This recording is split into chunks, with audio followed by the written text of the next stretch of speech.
চট্টগ্রাম চট্টগ্রাম যদি ভারতের অংশ হয়ে যায়। প্রিয় বন্ধুরা, আজকে একটি বিষয় নিয়ে কথা বলতে আপনাদের সামনে হাজির হয়েছি। সেটি হলো ভারতের তৃতীয় শ্রেণীর একটি দরিদ্র অঙ্গরাজ্য পশ্চিমবঙ্গ, তার চতুর্থ শ্রেণী বা তারও নিম্ন শ্রেণীর একটি প্রচার মাধ্যম রিপাবলিক বাংলা।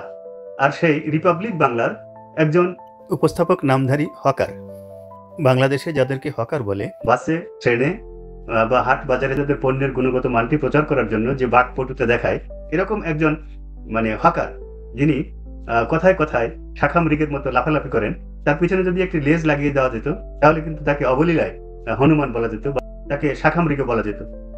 সেই ময়ূখ রঞ্জন ঘোষ সে একটি ভিডিও করেছে, দেখুন। চট্টগ্রাম, এই চট্টগ্রামটা সমস্ত দিক থেকে খুব ইম্পর্টেন্ট। চট্টগ্রাম যদি ভারতে চলে আসে তাহলে ল্যান্ড লক বলে একটা শব্দ আছে, অর্থাৎ নর্থ ইস্টের এই মুহূর্তে, উত্তর পূর্ব ভারতের এই মুহূর্তে কোনো সমুদ্র পথ নেই। অসম বা ত্রিপুরায় কোনো জিনিস ভারতের এক প্রান্ত থেকে আরেক প্রান্তে কোনো জিনিস জাহাজ করে আনতে গেলে অনেক টাকা দিতে হয়, এবং অনেক টাকা দিতে হয় তার একটাই কারণ, অনেকটা ঘুরে আসতে হয়। চট্টগ্রাম যদি ভারতের অংশ হয়ে যায় তাহলে এই যে ডিস্টেন্স, সেই ডিস্টেন্সটা একদম মিটে যাবে। এবং তার পাশাপাশি চট্টগ্রাম কিন্তু অত্যন্ত সেন্সিটিভ একটা জায়গা। চট্টগ্রাম, আরে রাখেন দাদা, লাফায়েন না, কথা শোনেন, আপনি যে কথাগুলো বলছেন সেই কথাগুলো যদি আমরা আমাদের মতো করে বলি তাহলে কেমন শোনা যাবে সেটা বুঝতে পারছেন? শুনুন তাহলে।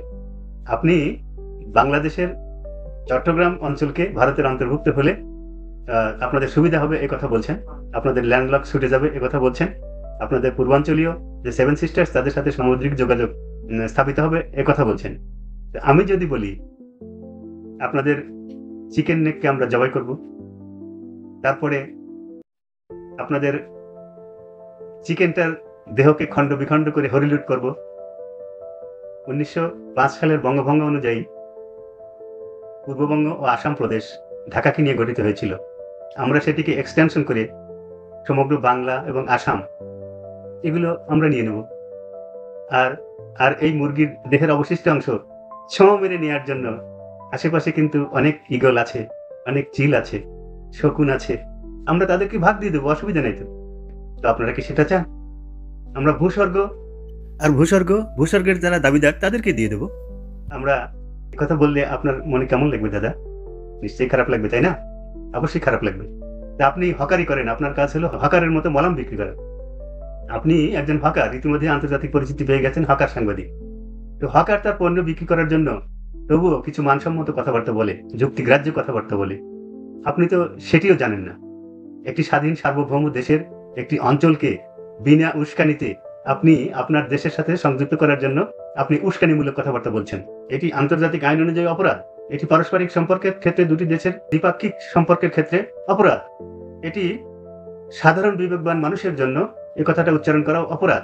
আপনি কি সেটা বুঝতে পারেন? আপনার নিয়োগকর্তা, আপনার টিভি চ্যানেল কর্তৃপক্ষ, আপনার জাতীয় সম্প্রচার কর্তৃপক্ষ, আপনার কেন্দ্রীয় সম্প্রচার কর্তৃপক্ষ এগুলি কি বোঝে না? নাকি না এই কথাগুলো আপনাকে দিয়ে তারা বলাচ্ছে?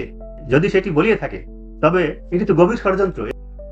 আমরা জানি না এটি ভারত সরকারের নীল নকশা কিনা।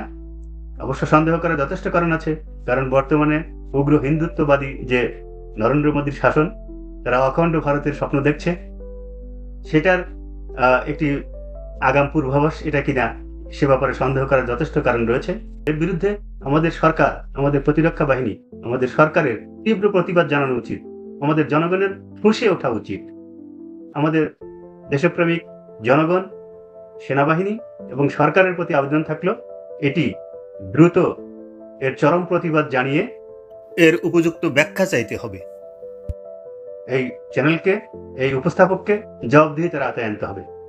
আর যদি তা না হয় তবে তাহলে বিকল্প ব্যবস্থা হিসেবে চেনারা যেমন আমাদের দেশের ভূখণ্ডকে তাদের দেশের অন্তর্ভুক্ত করার দুঃসাহস দেখাতে পারে, তো আমাদেরকেও পাল্টা প্রতিরোধমূলক কূটনীতি হিসেবে দৃশ্যমান হুমকি দিতে হবে। সেজন্য যে ব্যবস্থা গ্রহণ করার তা করতে হবে, আশেপাশে খোঁজখবর নিতে হবে, যোগাযোগ করতে হবে। তো বন্ধুরা, ভিডিওটি কেমন লেগেছে? যদি ভালো লেগে থাকে তবে দয়া করে একটি লাইক, কমেন্টস ও শেয়ার করবেন এবং আমার ইউটিউব চ্যানেল বাঘা তেঁতুল ভিজিট করে সাবস্ক্রাইব করবেন। সবাইকে অশেষ ধন্যবাদ।